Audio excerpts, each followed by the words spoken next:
Good afternoon, everyone. We will be looking at ZAT 2025 paper today, the verbal ability section. We have here a grammar based question. The instructions say read the following sentences carefully, and after the sentences, we have the instructions, or rather, the question itself, which says which of the following options contains only grammatically correct sentences, right? So the option that we are is the one that has the grammatically correct sentences, right?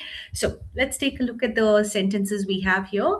The dean asked for additional funding. Now, this sentence is correct, right? The dean asked for, yes, requested, asked for, yes. So that is as a phrasal verb, that is correct. So A is correct. We are left with option 1 and option 4. The boss discussed about the new project with his team. All right. Now, this sentence is definitely incorrect, right?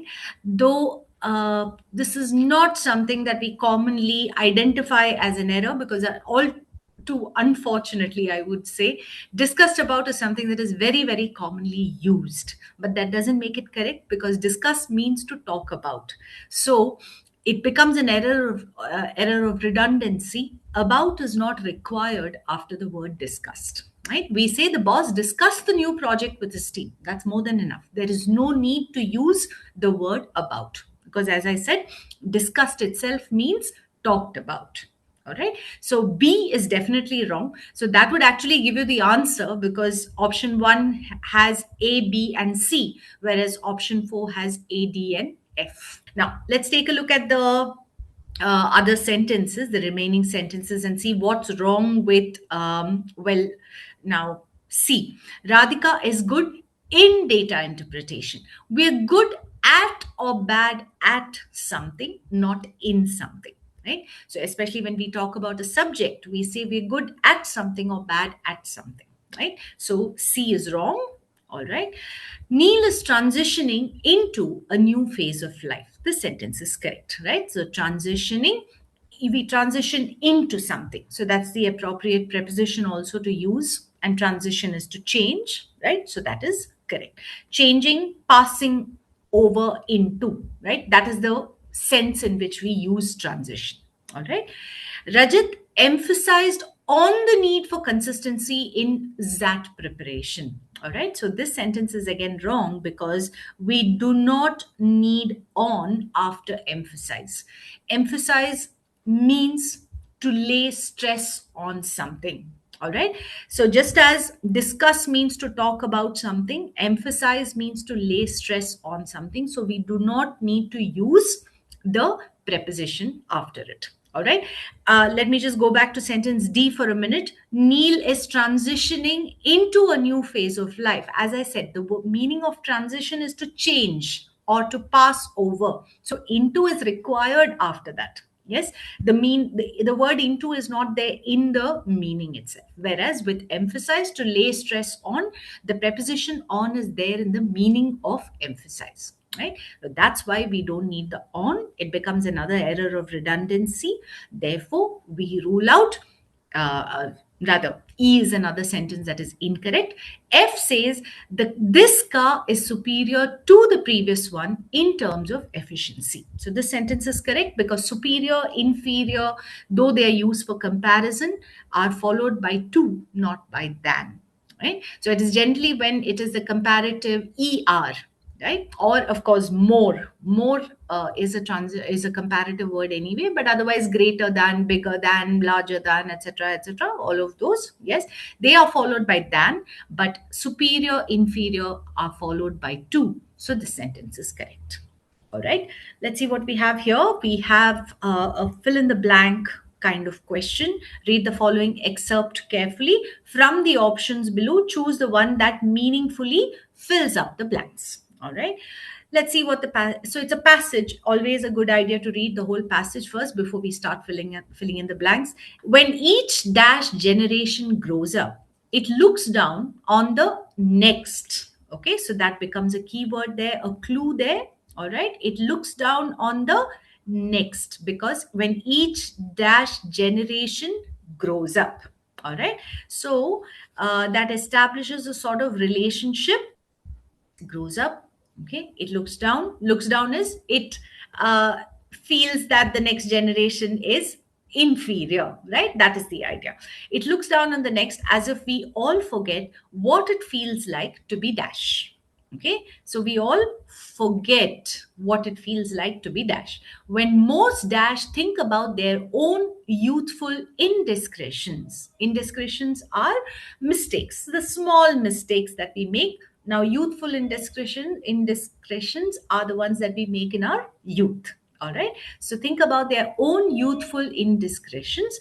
They do so with a wink and a laugh, right? Meaning they take it lightly. But when the same people think about those in today's generation doing something similar, they dash sound the alarm about a decline in morality in the next generation.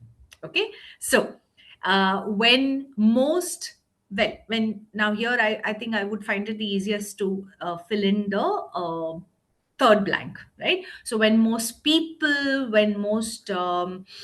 yeah, people would be my shadow word probably, and there is an option 3 does have people for the third blank. Okay, so we can start with that. When each succeeding generation grows up, it looks down on the next as if we all forget what it feels like to be next, right? That doesn't make sense, because when each generation grows up, it looks down on the next, what, as if we forget what it feels like to be next. No, what it feels like to be in their position is the meaning that we want there, right?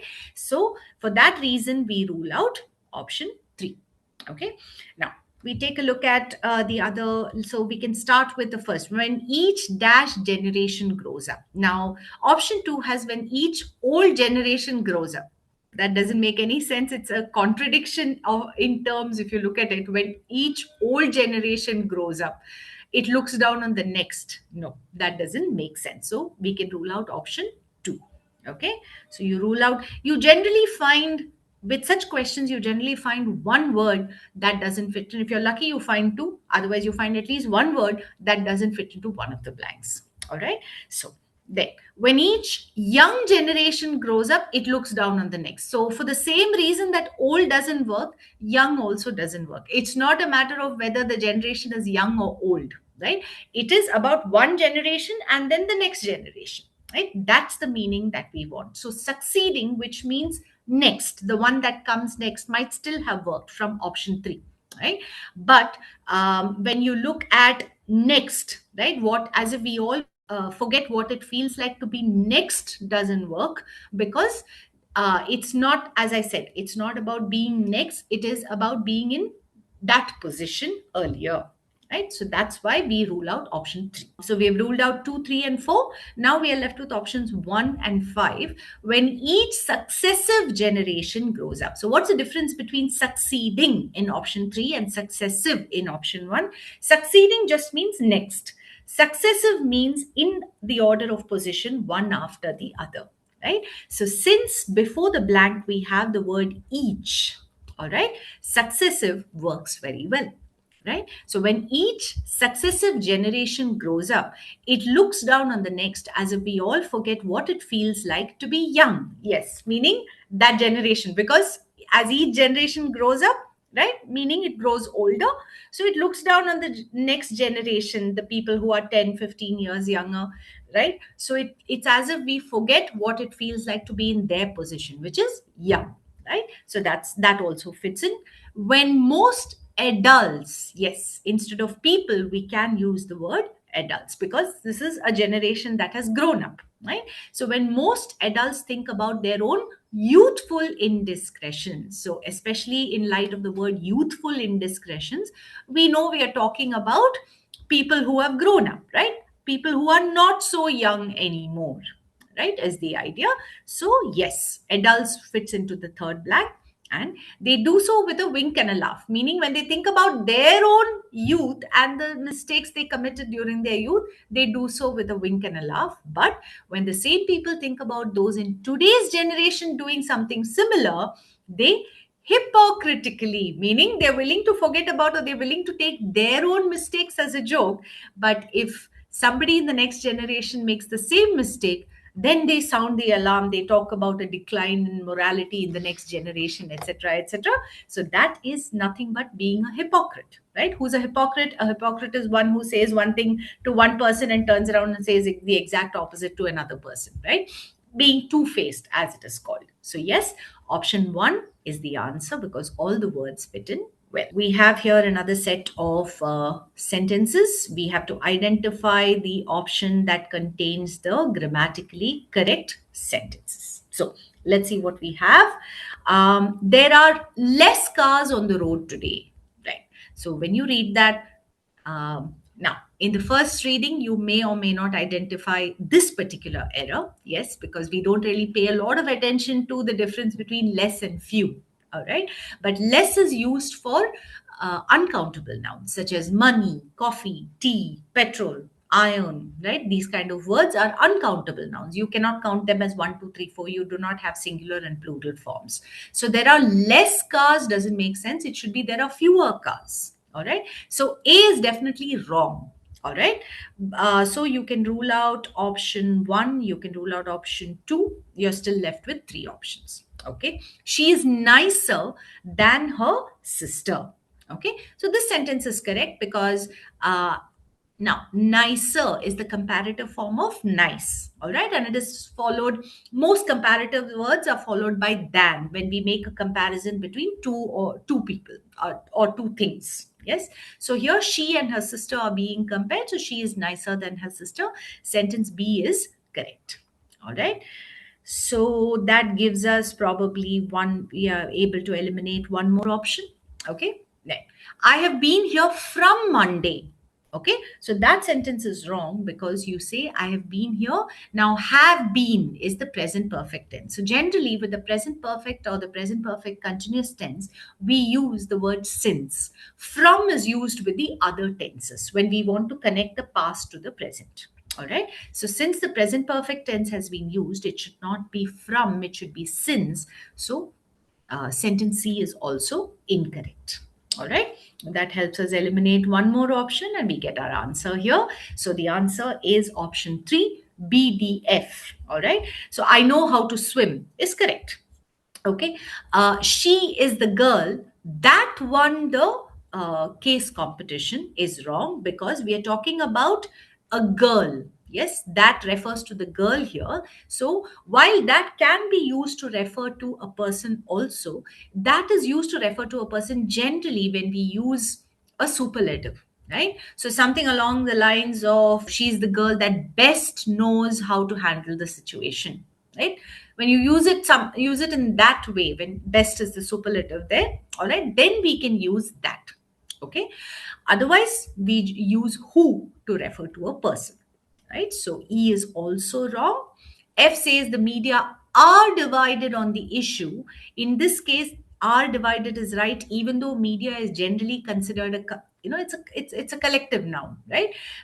So it is used in the singular most of the time, but here we're talking about the media being divided, right? So we can use this, we can do this with collective nouns. We can use a plural verb after it to indicate that they are not acting as a whole. The media are divided, that means all of them don't have the same opinion.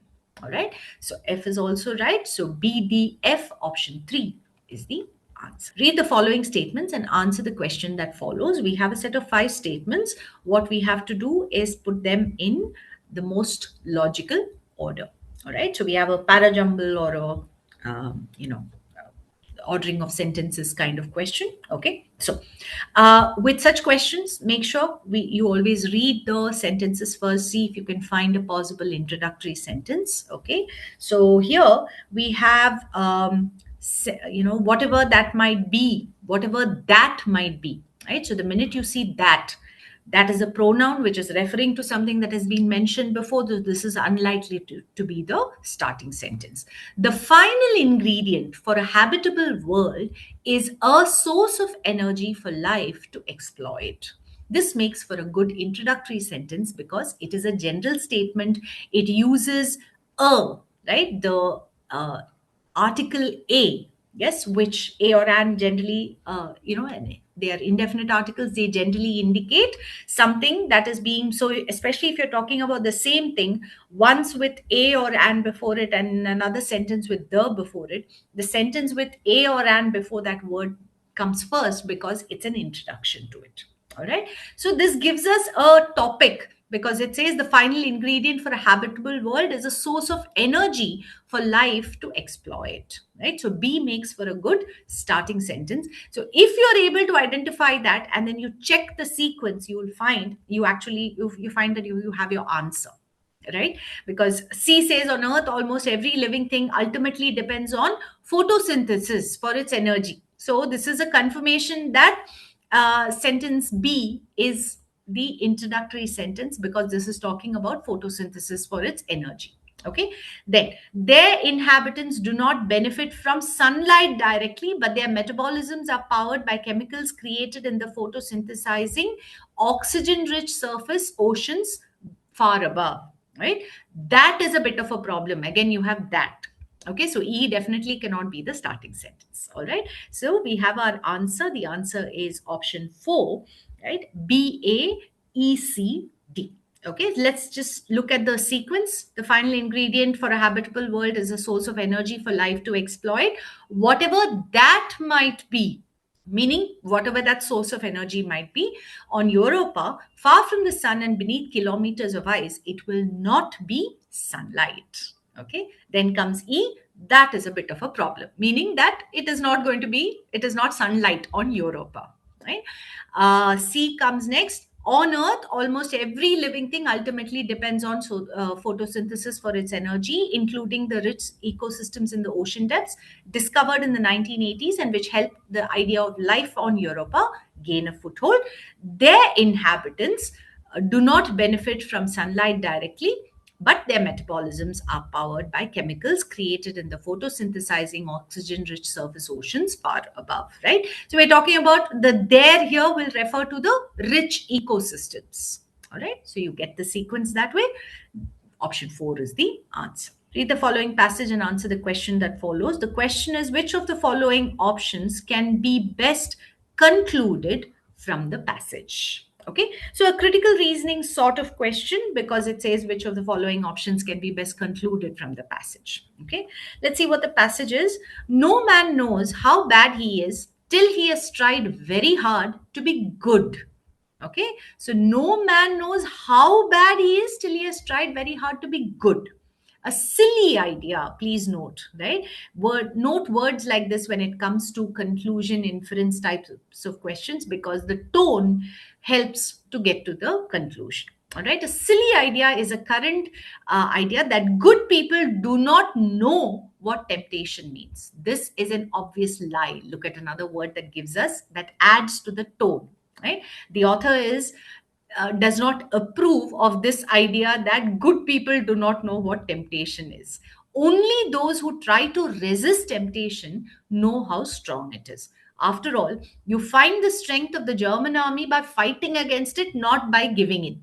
Right? You find out the strength of a wind by trying to walk against it, not by lying down. A man who gives in to temptation after 5 minutes simply does not know what it would have been like an hour later. That is why bad people, in one sense, know very little about badness. They have lived a sheltered life by always giving in.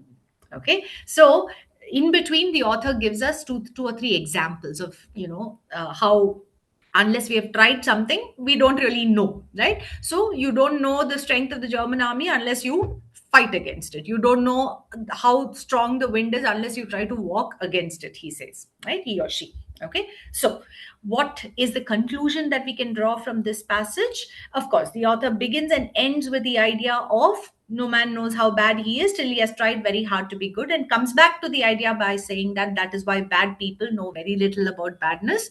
Why? Because it's a very sheltered life. Why? Because the bad person has always given in to the badness, has never tried to resist the temptation to be bad. Most of the population does not know what being bad or being good actually is. Right?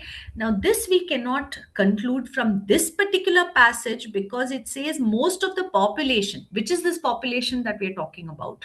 Right?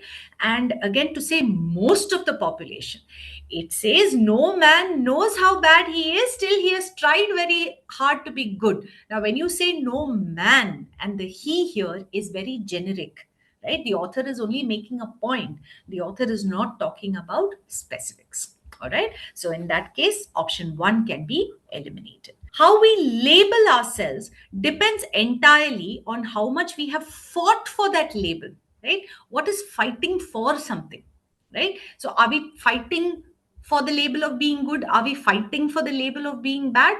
Can't say, right? Because it says that the author talks about resisting temptation, not fighting for temptation, right? So option two, I would say, is again vague. Yes, it doesn't quite.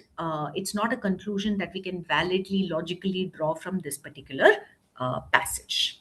Option three says to claim to be good people. Okay, we should know what temptation means. Okay, now to claim to be good people, we should know what temptation means. Does touch upon something that the author talks about in this particular passage, right? Where the author says, no man knows how bad he is till he has tried very hard to be good. Okay, and according to the author, the common idea is good people are the ones who don't know what temptation means, right? So, yes, the author, in a way, is saying that to claim to be good people, we should know what temptation means, right? But again, that is not the only point or the main point that the author is making here. So let's keep this on hold. Let's look at four.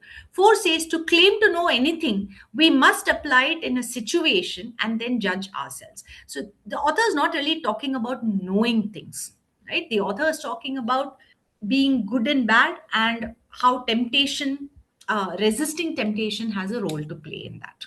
All right. Then we look at five, which says, unless we are put to test for our beliefs, we do not know what our true beliefs are.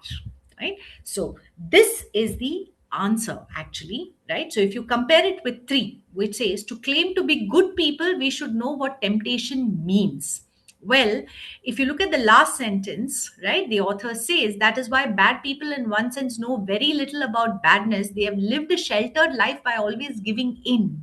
So three doesn't cover the aspect of resisting temptation. It only picks up one idea that the author has mentioned in the passage. Right. So that's why between three and five, right? Five is the one that covers the idea of the passage. Read the following statements and answer the questions that follows. Which of the following sequences is most logically ordered? So we have another ordering of sentences here.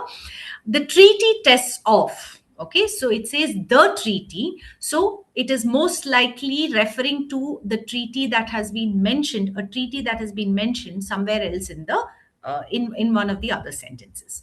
That Belgium also had a public debt above 100% of GDP helped, as did a special euro tax Mr. Prodi introduced. So it says helped. Helped in what?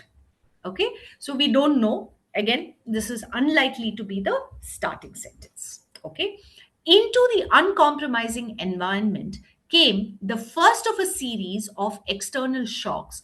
One of the earliest was entry into the European single currency, the euro, in 1999. Okay, came the first, all right, and it also says one of the earliest. Okay, and into the uncompromising environment. Yes, uncompromising environment may be a reference to something that has been mentioned before, but otherwise, C looks like a good introductory sentence. Okay, D starts with a but, so it is highly unlikely to be the starting sentence. Okay, so we don't start it with D. He says Germany had more or less designed the 1992 Maastricht Treaty's convergence criteria to keep out a profligate. Profligate is wasteful, chronically indebted Italy. Okay, so this also it says designed the 1992 Maastricht Treaty's convergence, right? So remember, sentence A talked about the treaty. Yes, so we actually get one sequence here, or rather, you could say one pair, which is EA. A has to follow E. Okay, so you can look at it that way. That's one way of looking at it, but I think that only helps us eliminate. Okay, it still helps us eliminate two options. All right, but we had also looked at C looks like the most likely starting sentence because none of the others really can be the starting sentence. E maybe, but we have ruled out one option at least starting with E. Okay, we have two options starting with C. So let's pursue that first. All right, so we start the sequence with C. Into the uncompromising environment came the first of a series of external shocks. One of the earliest was entry into the European single currency, the euro, in 1999.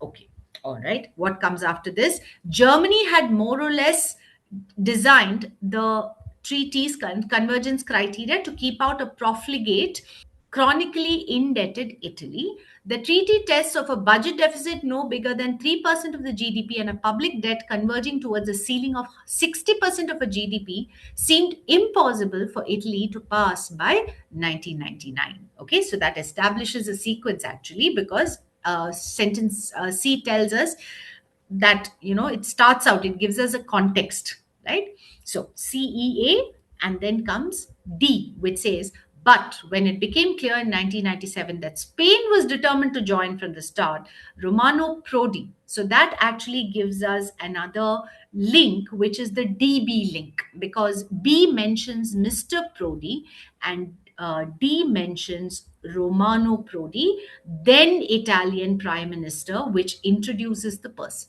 Right? So the full name is mentioned here. So D comes first, and then Mr. Prodi, which is his surname, is mentioned later. So B has to follow D. So you get two links here, EA, DB. All right. C as the starting sentence. So the most logical sequence is option 3, CEA, DB. All right. Let's see what we have here. Which of the following options can be best inferred from the passage? So, what can we infer from this particular passage? The passage is, well, it talks about art, right? The lovely thing about the unsayable. Okay, so it's slightly abstract, yes, is that it is unsaid. As soon as it is said, it is sayable and loses all its mystery and ambiguity. Art exists so that the unsayable can be said without having to actually say it.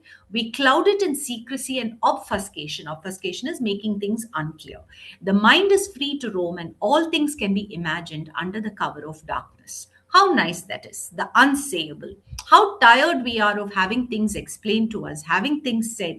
How nice it is when people just shut up, right? So, the tone of this passage is very important. Yes, it is about a rather abstract topic, which is art and how art expresses or helps to express the unsayable things which are generally left unsaid. Okay, so that is what the passage itself is about, but it is rather narrative. Yes, it is rather conversational in tone, so it is actually not that difficult a passage to tackle. These options are pretty easy to eliminate because even if the passage seems a little abstract and maybe not something that you would be particularly interested in, or maybe something that you find yourself losing track with, you will find it fairly easy to eliminate the options. All right. So, option 1 says explaining an art metamorphoses into another piece of art. Metamorphosis is changes, right? So no, the passage is definitely not saying that explaining an art, there is no mention of explaining art, nor is there any mention of an other piece of art, right? Any piece of art defies expression. No, the author says art exists so that the unsayable can be said without having to actually say it, right? So art doesn't defy expression. It's not that it says you cannot express, or it doesn't allow you to express. If anything, it does allow you to express the unsayable, right? So two can be eliminated.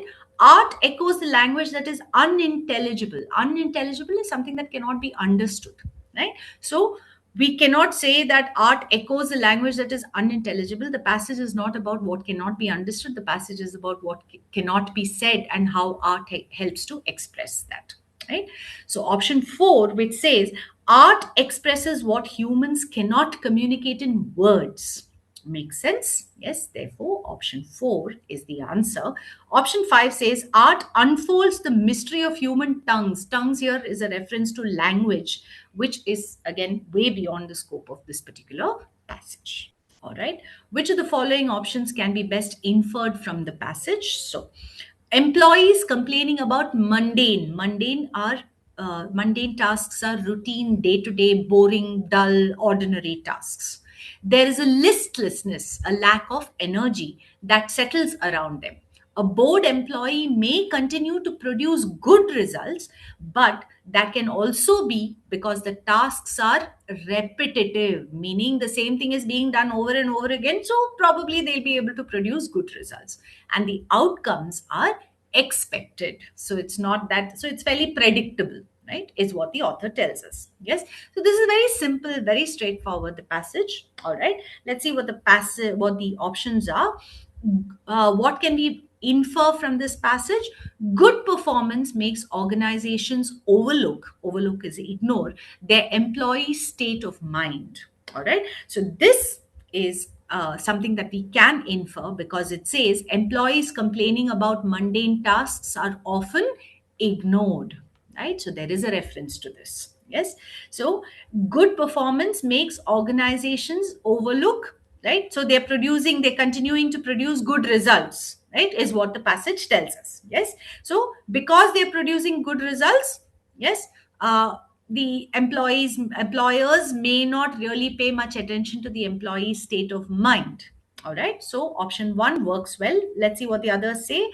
Listlessness settles around good performers. Well, they're not really, the passage is not really talking about good or bad performers. It talks about a bored employee may continue to produce good result. So option 1 talks about a performance, whereas option 2 talks about performers. Yes, so listlessness settles around good performers who are bored. They haven't really told us whether they are good performers or bad performers. Yes, so option 2 can be eliminated. Option 3 says mundane tasks create listlessness around good performers. Does it create listlessness around bad performers? Again, we don't know, right? So this is way too specific. Therefore, we eliminate option 3. Option 4 says boredom is a serious problem that needs immediate attention beyond the scope of this particular passage.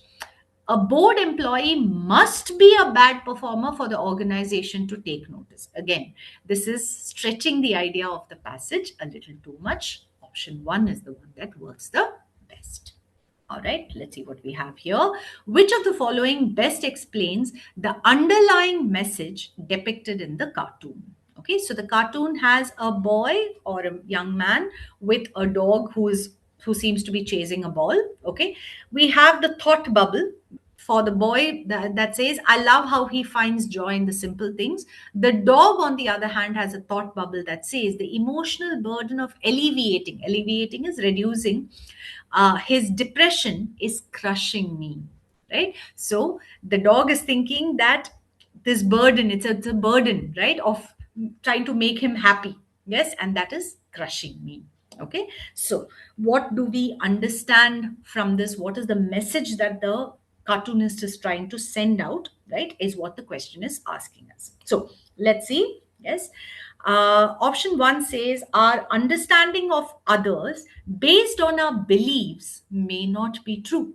Yes, because the boy understands it as the dog finding joy in simple things like chasing a ball, but the dog has something else going on in his mind. Now the belief is dogs are not affected by emotions. Yes, so that's the general idea. So option 1 does work. Let's look at the others. Love is about caring for others even if it wears you out. Now this might talk about the dog, but it doesn't cover what the boy is thinking, right? So the message has to be something that covers both. All right, so that's why we eliminate option 2. Option 3 says our sense of duty for others can overwhelm our sense of love, which is again, sorry, sense of self, which is again talking about the dog's perspective. Our sense of identity is based on how others interpret us is quite vague, and also I would say beyond the scope of this particular passage or this particular cartoon. our interpretation of others' reality is mostly arbitrary. Arbitrary is random, right?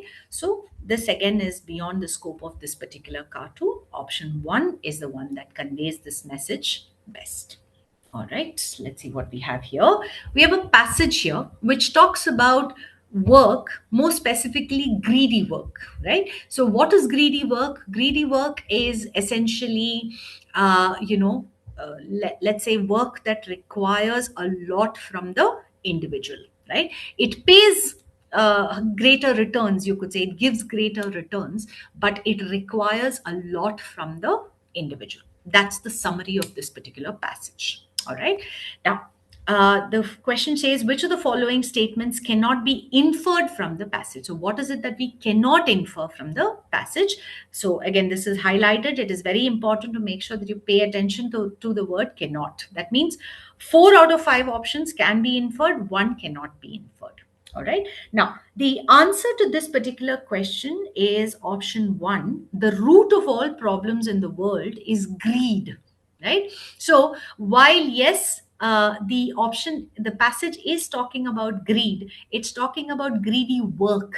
It is not talking about all the problems in the world. This is way too general, right? So that is the reason, that is the one statement that cannot be inferred. Okay, let's take a quick look at the other options. Many of those toiling hard on the career track are greedy. Well, that's what the first passage, you could say, the first paragraph, you could say, work for many on the career track is greedy. The individual who puts in overtime, weekend time, or evening time will earn a lot more, so much more that even on an hourly basis the person is earning more. Okay, the greediness of work means that it goes on to talk about that, right? So essentially, yes, most of the people who are on the career track, right, they are greedy, meaning they are willing to put in that extra effort. That's what the second paragraph discusses in detail. Okay, then flexibility in work may result in relatively lesser income. Yes, so somewhere in the second paragraph, right, where the author introduces this saying that the greediness of work means that couples with children would gain by doing a bit of specialization. Okay, women will still pursue demanding careers, but one member of the couple will be on call at home, it says, right, in the second paragraph, second and third lines. Okay, so women will still pursue demanding careers, okay, but one member will be on call at home, okay, ready to leave the office, etc., etc. That person will have a position with considerable flexibility, meaning the person who's, you know, ready to be on call at home, run to a parent teachers meeting, or if there's any other care that they are providing, then they'll have to run at a moment's notice, and will ordinarily not be expected to answer an email or a call at 10 p.m. That parent will not have to cancel an appearance, etc., etc. The other parent, however, okay, that is the one who is on the who's dedicated himself or herself to work, will be on call at work and do just the opposite. The potential impact, okay, on promotion, advancement, and earnings is obvious. The work of professionals and managers has always been greedy. Okay, lawyers have always burned the midnight oil. So the author is talking about how people who put in a lot of hours, are willing to work during weekends, are always on call, etc., etc. That's greedy work essentially, right? So flexibility in work may result in relatively lesser income. What is the impact when one person takes a step back? That the income might be lesser. Okay, so 3 can be inferred. Women can be equally greedy as men. The author doesn't say, the author very clearly says in the second line of the second paragraph that women still pursue demanding careers, right? So when the author talks about parents or a couple with children or any other responsibility, the author doesn't say that it is only the woman who is taking a step back, right? In that moment, in within that couple, it could be either that chooses to be the parent that takes flexible work, etc., etc. All right. So women can be equally greedy as men. Jobs that extract the most out of the workforce also pay more, right? So it says the potential impact on promotion, advancement, and earnings is obvious, right? It says in the fifth or sixth line of the passage over here. All right. So, yes, this also can be inferred. So the answer here is option one. Okay. Which of the following about greedy work is correct as per the passage? That means one of them is correct, four of them are wrong. So let's see what we get here. Okay. Work. Now, the answer to this question is option two. Work that requires more time investment and dedication tend to pay more and hence are sought after. Fourth or fifth line of the second paragraph, it says the potential impact on promotion. Okay, advancement and earnings is obvious. The work of professionals, okay, and managers has always been greedy. Okay, lawyers have always burned the midnight oil. Academics have always been judged for their cerebral output and are expected not to turn their brains off in the evenings. Most doctors and veterinarians were on call 24/7. The value of greedy jobs has greatly increased with rising income inequality, which has soared since the early 1980s. Earnings at the very upper end of the income distribution have ballooned. The worker who jumps the highest gets an ever bigger reward, it says. So, this paragraph essentially is a discussion of, as I said, it's a discussion of how people who are willing to put in the most amount of time, right, and the least flexibility, they are the ones that get the big rewards. So, the jobs with the greatest demands for long hours and the least flexibility have paid disproportionately more, while earnings in other employments have stagnated. Okay, so this gives us option 2. Okay. Option 3 says, based on the passage, which of the following options best summarizes the author's views? Now, the answer to this question is option 3, which says, greedy work reinforces extant gender norms. Extant is in existence. Okay. It's the opposite of extinct. So, extant gender norms leading to gender pay gap. Okay, so which of the options best summarizes the author's views? All right, is the question. Now, as I said, the answer to this is this. Now, here we can also do a little bit of elimination. Once you've read the passage, you have a general idea of what the passage is about, right? So you get this as the answer. You can also do a little bit of elimination because option 1 says greedy work results in a men's club. This is something that is way beyond the scope of this passage. A men's club implies that, men sort of form an exclusive group, shutting women out, on purpose keeping women out, and things like that. That's not what this passage is about at all. Right? This passage talks about who's willing to put in the time, and towards the end does discuss how women sometimes are not able to, right, because there are the gender norms, there are the gender gaps, right, because of which sometimes women are not able to. But it only says sometimes, it doesn't say in any way that there is a men's club, right? So that is way beyond the scope of this passage. Option 2 says in heterosexual unions, because that's a homosexual union is mentioned when the author talks about how people with couples with children or other care responsibilities, uh, among such couples, one of the couple would have to take a step back, right?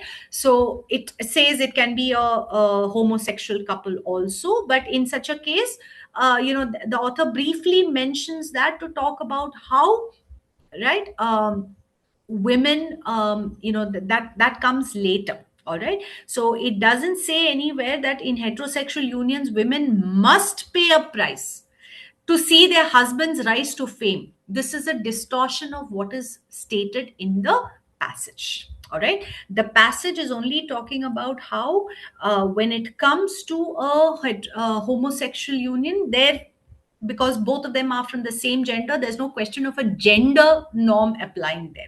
That's what that's the point that the author is making.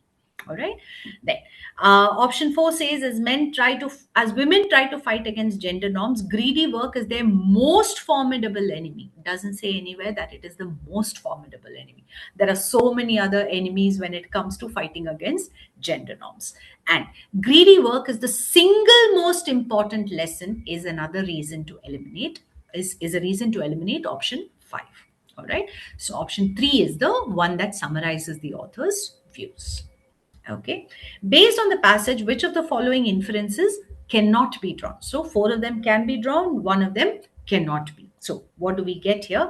Now, this is a different passage. All right. This passage talks about how, talks about meritocracy. Yes. And how meritocracy is something that is easily applied in principle but not so easily in practice, right? So especially when it comes up against the wealthy, right, there is the privilege that applies almost unconsciously and in some cases consciously also. Even though there is a meritocracy, the wealthy can still use their privilege to create a sort of or to sort of negate that meritocracy. What is meritocracy? Where the ones with merit are the ones that lead, right? Or the ones with merit, in this case, the ones with merit are the ones that get chosen for the positions, right? Is the idea. So, which is the inference that cannot be drawn? Let's take a look. The answer to this is option 1, which says, though the wealthy can pass their advantages to their children, wealth and privilege cannot undermine meritocracy. Actually, the author says exactly the opposite in the last few lines, where the author says, when people complain about meritocracy, the complaint is usually not about the ideal. Ideal is, the principle, okay, but about our failure to live up to it. The wealthy and the powerful have rigged the system, meaning they have managed to arrange things, manipulate things to perpetuate, continue their privilege. The professional classes have figured out how to pass their advantages on to their children, converting the meritocracy into a hereditary aristocracy. Colleges that claim to select students on merit give an edge to the sons and daughters of the wealthy and the well connected. According to the complaint, meritocracy is a myth, a distant promise yet to be redeemed. So here you find the answer. So this one can be you eliminated because it contradicts what the passage is saying, right? It says that it can undermine meritocracy. All right. So that is the answer. Hereditary privilege is not openly defended but can be perpetuated through policies, is there in the first paragraph. Right. Meritocracy is a popular ideal in political rhetoric, is there in the third paragraph, first line. Right. So it's here. And meritocracy is seen by some as an unfulfilled promise, with the system still skewed. Skewed is twisted, right, in favor of the well-connected, is what we looked at. This is something that we can infer from the last few lines. And equality of opportunity is accepted widely in principle, but there's an disagreement about how to achieve it, is again something that we infer from the last paragraph. Okay, which of the following can be best concluded from the passage? All right. Now, the answer to this is option 2, which says, in an unequal society, any attempt to execute meritocracy perpetuates inequality. All right. Now, the other options here, so you can arrive at this also through elimination, because option 1 says meritocracy is desired by everybody but despised, right? Despised is hated, looked down upon by those rejected by it. Okay, well, they're not talking about people rejected by the meritocracy. They're talking about how meritocracy can be undermined by the wealthy who have privilege, not by people who have been rejected by it, right? So that's an exaggeration. Option 1 can be eliminated.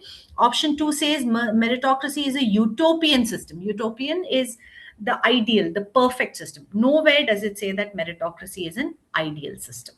Meritocracy is accepted by everyone but not understood by everyone. No, right? It says that the need for meritocracy or meritocracy as an ideal is accepted by everyone, but whether it is understood or not is not discussed in the passage. And everybody admires meritocracy until it is they or their children's career on the line. Again, uh, this is a distortion of what is stated in the passage, because as I said, the only people who seem to sort of go against meritocracy that are mentioned in the passage are the wealthy and the privileged, who somehow manage to divert it, right? So in terms of meritocracy, the person with the most merit is the one that should go ahead, but the last paragraph tells us that the wealthy or the privileged do manage to twist things to make sure that their children go ahead, whether they deserve it or not. That's what the last paragraph tells us. Okay. Based on the passage, which of the following will the defenders of affirmative action identify as the main problem in the implementation of the meritocratic system? Affirmative action refers to action that is taken, policies that are created, laws that are framed, or rather laws that are passed in order to see to it that people who are not so privileged, or people who have been held back or oppressed in some way, get a fair chance to go ahead, right? So they get opportunities to go ahead, right? That is affirmative action. Okay, so which one will the defenders of affirmative action identify as the main problem in the implementation of the meritocratic system, is what the question is asking us. So it says, meritocratic system does not acknowledge the initial disadvantages and opportunities. Option 3 is the answer to this question. Where do you find it? You find it in the second paragraph. All right. So defenders of affirmative action are mentioned here, but it's always a good idea to read the paragraph or one sentence above at least, right? So it says, most of our debates about access to jobs, education, and public office proceed from the premise of equal opportunity, right? So when we talk about when these debates take place, we assume that everybody comes from equal opportunity, right? That everybody has, that's the basis of our debate, right? Our disagreements are less about the principle itself than about what it requires. For example, critics of affirmative action, that is, people who are against such policies, in hiring and college admissions, argue that such policies are inconsistent with equality of opportunity because they judge applicants on factors other than merit. Okay. Defenders of affirmative action reply that such policies are necessary. Okay.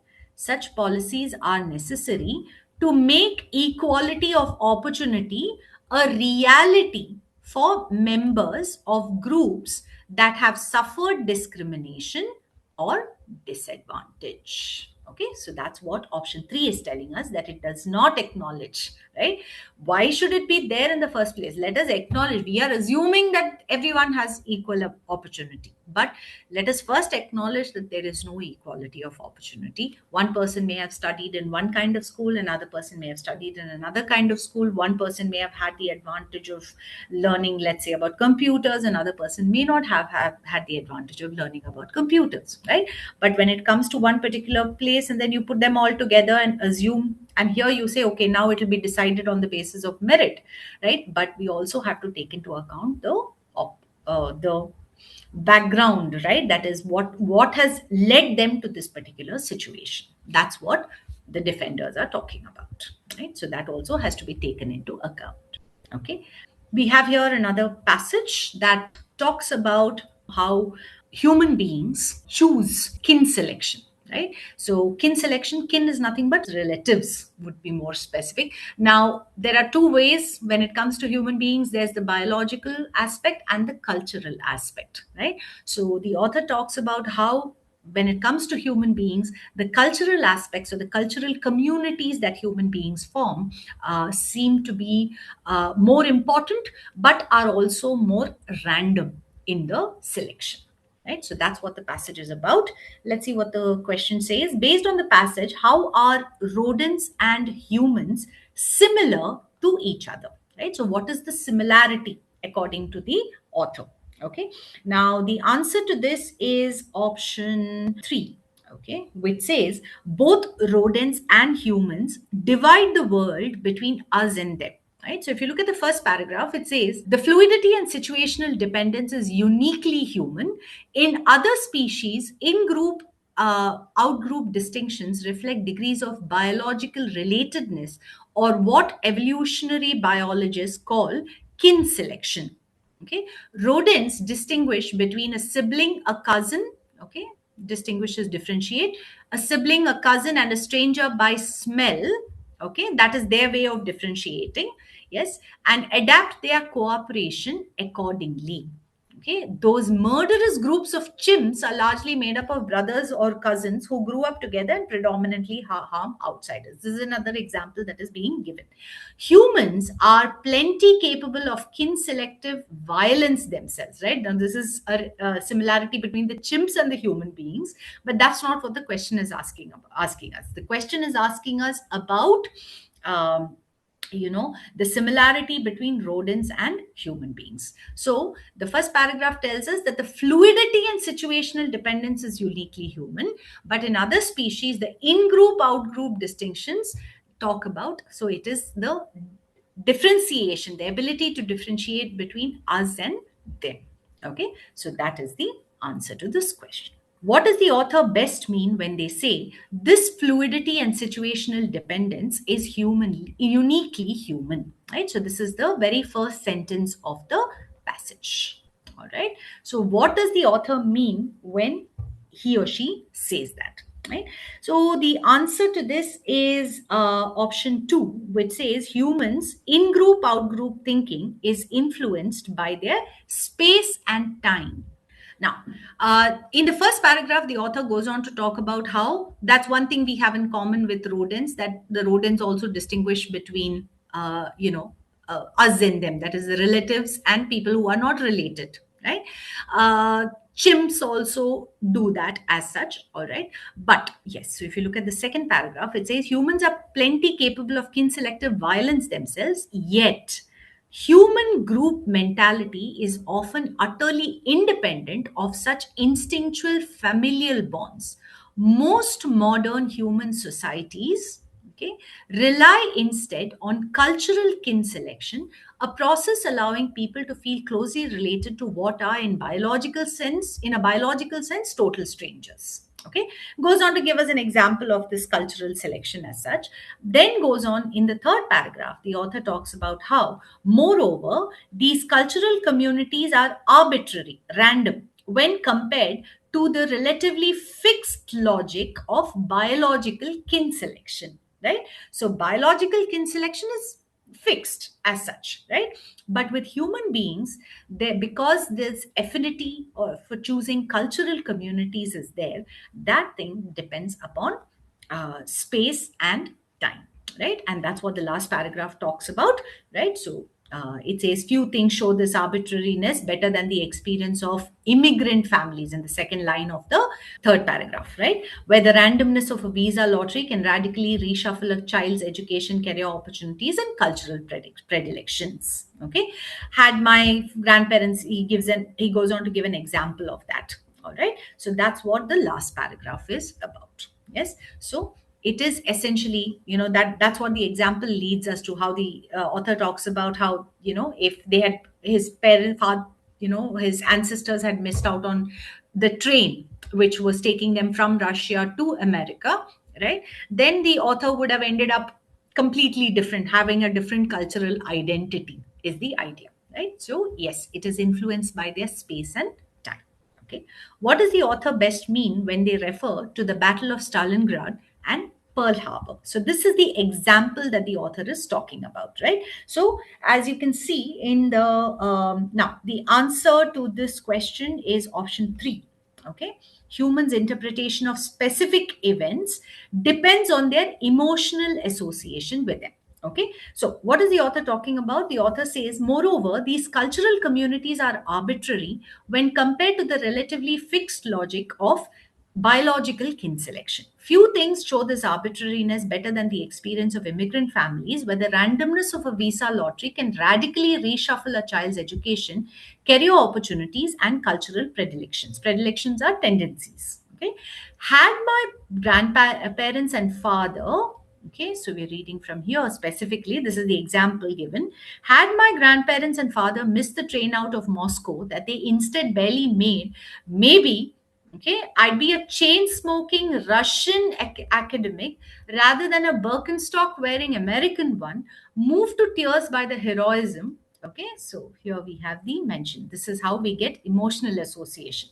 Moved to tears by the heroism during the Battle of Stalingrad rather than at Pearl Harbor. Scaled up from the level of individual family histories, our big picture group identities, the national identities and cultural principles that structure our lives are just as arbitrary and subject to the vagaries of history. Vagaries are, let's say, the randomness of it, the tendency to just to be extremely vague, let's put it that way, right? So that's the idea. Okay, so out of these, 1, 2 and 5 can be eliminated very easily. Option 4 is one that you look at, but option 4 you can eliminate because it says our identities and emotional attachments are subject to the erratic interpretation of history.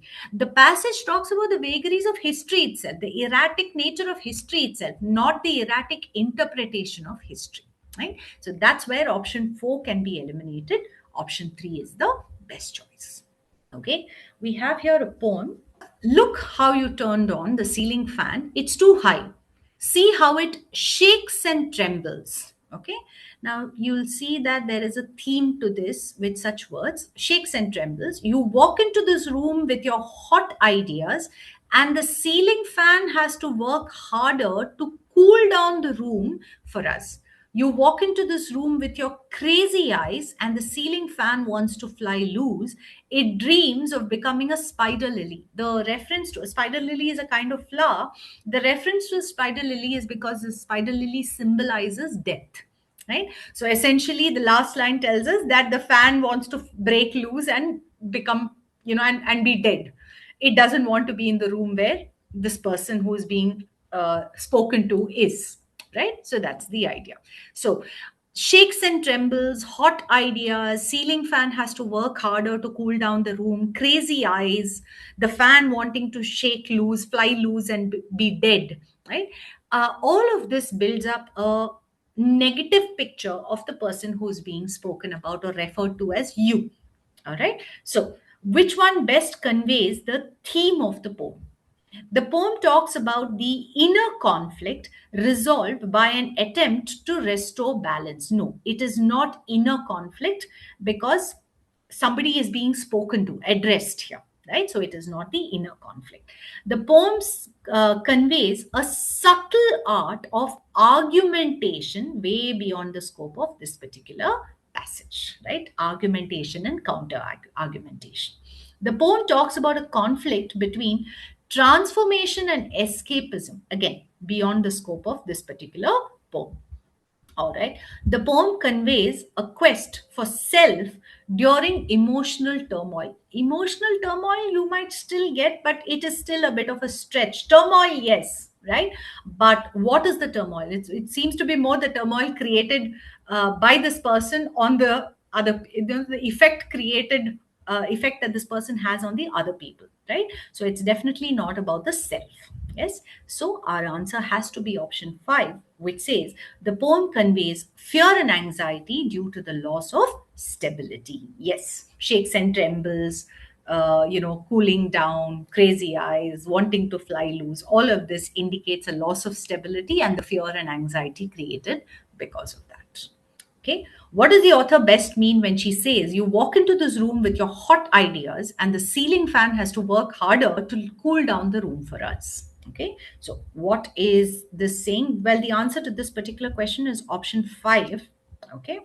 Which says that the person's presence, okay, you walk into the room, creates palpable tension. Palpable is very obvious, something that can be clearly felt by everyone. Okay. So, yes, you walk into this room, all right, the presence with your hot ideas creating tension, and the ceiling fan has to work harder to cool down the room for us, meaning immediately when someone walks into the room and brings with him or himself or herself a certain energy that seems to be negative, right? That or maybe the person is angry, so that anger radiates from the person, right? That is the idea. So the person's presence creates palpable tension in the room.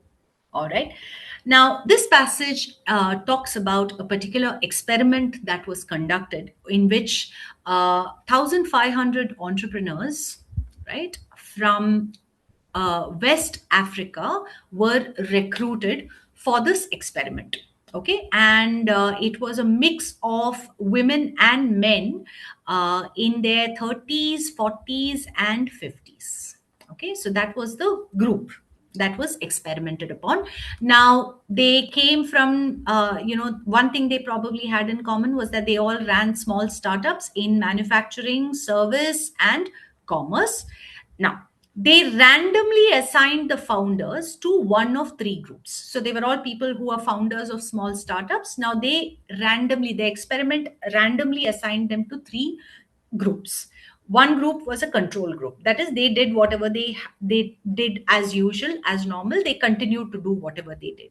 The other two groups were given two different kinds of training. One group was given cognitive skills training, right? Meaning, they so what did cognitive skills training involve?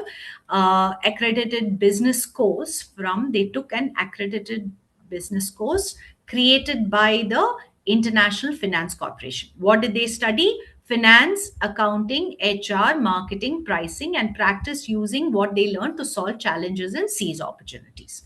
What did they do in character skills training, which was the third group? Okay, so one group continuing to do what they did.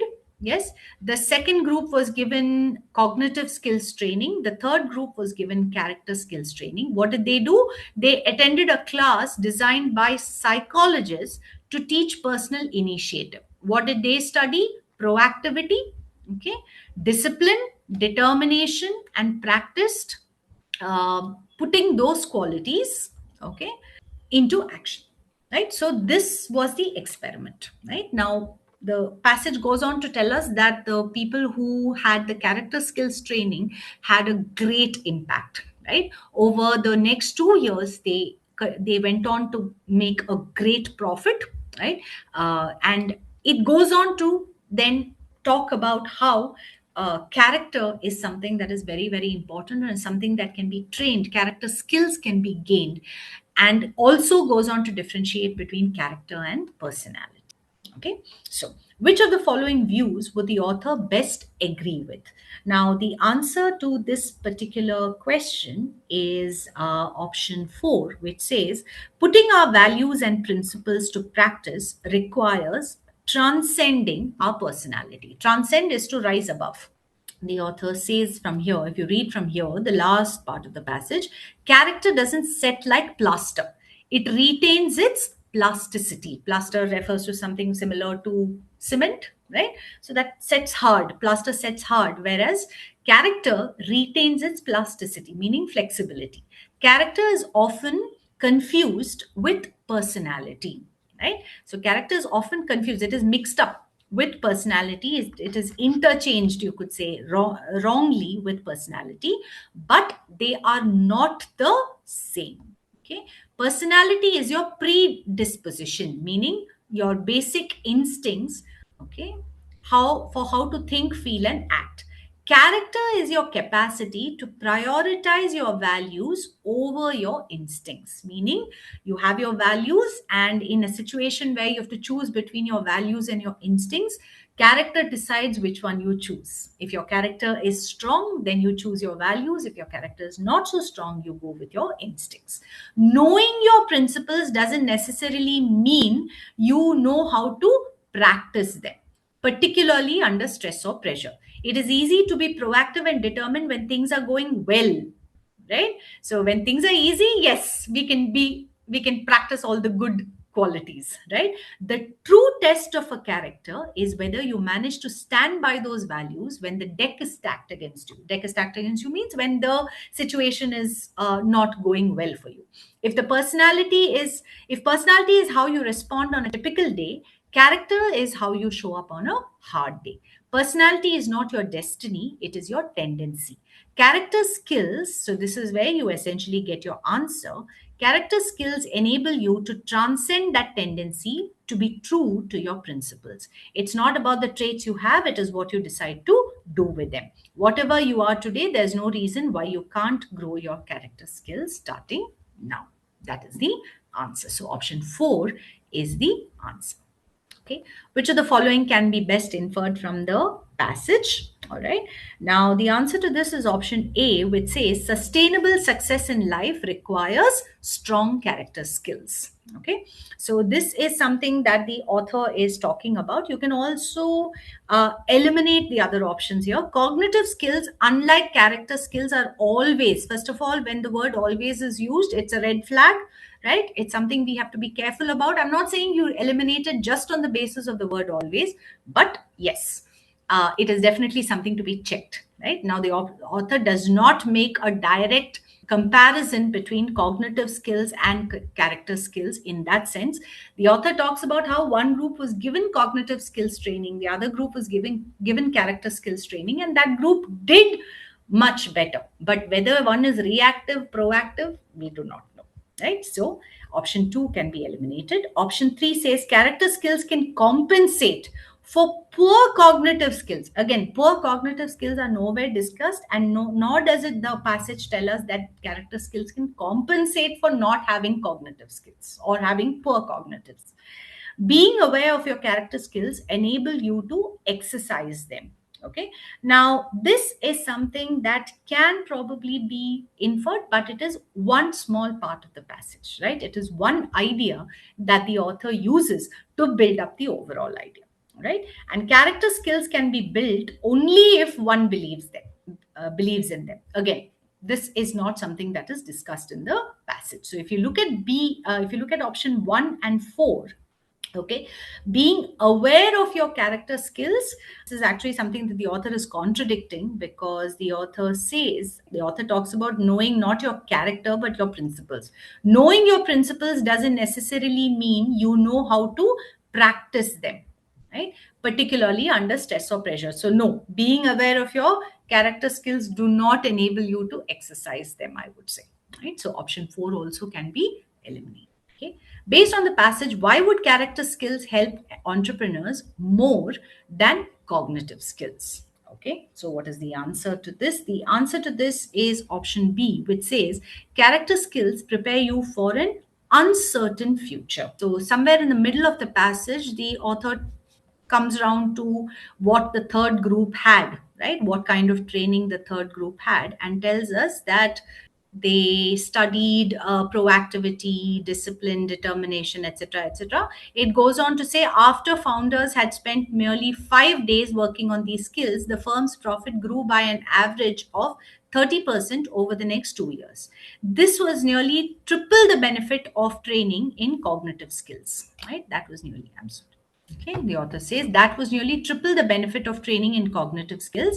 Finance and marketing knowledge might have equipped founders, okay, to capitalize on opportunities, but studying proactivity and discipline enabled them to create opportunities. Okay, generate is the word used by the author.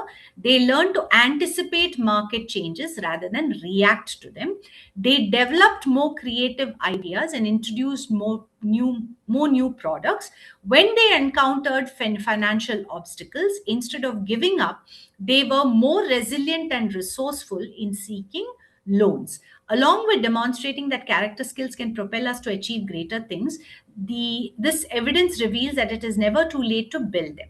Right? So that is what the author tells us. Now, option 1 says character skills are industry agnostic in application. This is beyond the scope of this passage, because an agnostic is a person who, a skeptic or a doubter, right? So character skills are industry agnostic in application is not something that is discussed in the passage. Character skills enable you to generate opportunities rather than capitalize on existing ones. Okay, again, this is one of the points that the author makes. All right, when the author says, finance and marketing knowledge might have equipped founders to capitalize on opportunities, that is, the cognitive skills training would have equipped them, right? So it is not that you do not capitalize on existing ones just because you have character skills training, right? So option 3 is actually distorting the passage. All right, so you eliminate that.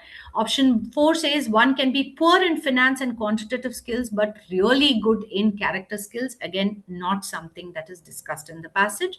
Entrepreneurs are already aware of their business and are only missing, again, something that is way beyond the scope of this passage. This passage specifically talks about this experiment that was done and leads round to the difference between, or the importance of building character and how there is a difference between character and personality. Now, this passage talks about what is needed for us to enjoy something funny, enjoy comedy, right? And the author essentially talks about how what is necessary is an absence of feeling, or the ability to temporarily set aside our feelings. Yes. So, this question, what does the author best mean when they say it seems as though the comic could not produce a disturbing effect unless it fell on the surface of a soul that is thoroughly calm and unruffled? The answer to this question is option 2, which says unless one is emotionally detached from the event, it is impossible to appreciate a comical view. Okay. The answer to this is in the second paragraph, where it says I would point out as a symptom equally worthy of notice the absence of feeling which usually accompanies laughter. It seems as though the comic could not produce its disturbing effect unless it fell on the surface of a soul that is thoroughly calm and unruffled. Indifference is its natural environment, for laughter has no greater foe than emotion. All right, so this is the point that the author makes. All right, so the idea is that we need to be emotionally detached from the event, and only then can we enjoy the comedy. Based on the passage, which of the following statements cannot be inferred? All right. Now, the answer to this is option 4, which says humor only springs from, right? So it has the word only, springs from experiences that demand momentary anesthesia, right? So, well, the author does say that that is something that is necessary for us to find something funny, right? That is, if we now, humor only springs from experience, it says. Springs from is it comes from experiences that demand momentary anesthesia. That's actually, you could say, a distortion of what the passage is talking about. The passage says for us to be able to enjoy something funny, we need to be able to set aside our emotion, right? That it doesn't, the author is not telling us that comedy comes from experiences that require us to not feel anything for the moment, right? Which is what option 4 is telling us, right? So it's a distortion of what is there in the passage. Therefore, option 4 is the answer. Option 1 says when you laugh at a hat, you laugh at a human being it represents. This is in the first paragraph, right? Where the author says you may laugh at a hat, but what you are making fun of is not the piece of felt or straw, but the shape that men have given it. Right there. Comic happens in a setting of emotional detachment, having a sense of distance. This is what we looked at in the second paragraph, right? The first 2, 3 lines. When strong emotions are involved, laughter cannot be evoked. Well, it says, for laughter has no greater foe is enemy, than emotion, right? In the second paragraph. Yeah. So option 3 can also be inferred. And option 5 says inanimate objects can become a subject of laughter because they may project human characteristics, which is what, again, the author is talking about in the first paragraph, right? Because he says, for if any other animal or some lifeless object produces the same effect, it is always because of some resemblance to man, of the stamp he gives it or the use he puts it to. All those options 1, 2, 3, and 5 can be inferred. Option 4 distorts the passage. All right. Based on the passage, which of the following statements will the author best agree with? Okay. Now, the answer to this is option 3. Life is a tragedy when seen in close up, but a comedy in long shot. Now, we get this idea from the last few lines of the passage, the second paragraph, right, which says, try for a moment to become, you can read from here, for a moment to become interested in everything that is being said and done. Act in imagination with those who act and feel with those who feel. In a word, give your sympathy its widest expansion. As though at a touch of a fairy wand, you will see the flimsiest of objects, okay, assume importance, and a gloomy hue spread over everything. Okay, in gloomy hue, there's a sort of sadness or sorrow, a mood of sorrow that spreads. Now, step aside. Okay, look upon life as a disinterested spectator. Okay, so look at someone who is neutral, who is not really involved in something, right? So the author says, if you if you give sympathy your widest expansion, right, if you try to be one with the people who are feeling something, right, then you will find that everything takes on a sort of sadness. But if you step aside, look upon life as a disinterested spectator, many a drama will turn into a comedy. Okay, it is enough for us to stop our ears to the sound of music in a room where dancing is going on for the dancers at once to appear ridiculous. All right. So life is a tragedy when seen in close up, but comedy, that is when you step aside and look at it from as though from a distance, then things can seem funny, is what the author tells us.